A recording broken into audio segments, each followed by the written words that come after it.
Плановите за модерна патна инфраструктура се остваруваат. Во Македонија интензивно се градат патиштата за кои долги години граѓаните чекаат да бидат завршени и конечно да се вози по современа инфраструктура по европски терк.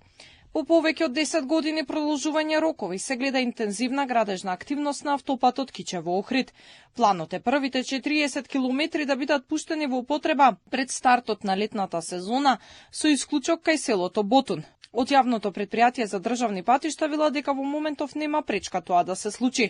Во меѓувреме ќе се решава и проблемот со новите свлечишта со дополнителен проект. На делот од Врбјани до Охрид, што треба да биде прв пуштен во употреба според предпријатието, интензивно се работи и веќе оваа трасат се асфалтира. Истовремено се работи на целиот автопат.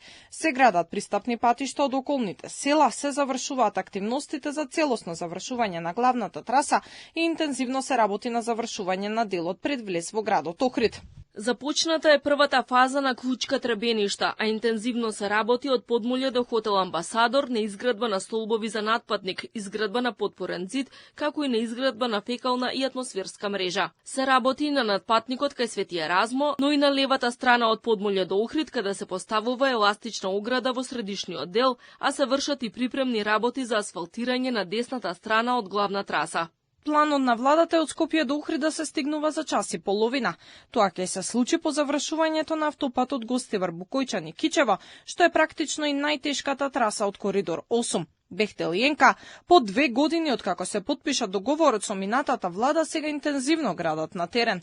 Според информациите од јавното предпријатие за државни патишта се гради на 3 делници, од коридорите 8 и 10D. Тетово Гостивар, Гостивар Букојчани и Прилеп Битола.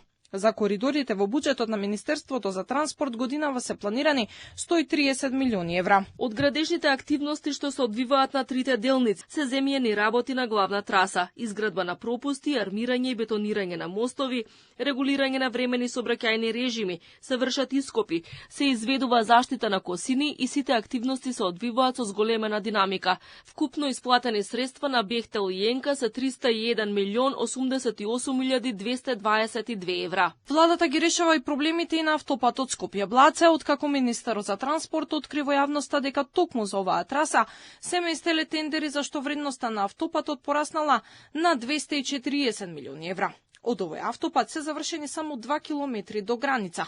За останатата делница од 10 километри, како што информираат од предпријатието за државни патишта, во тек е предквалификација за избор на надзор.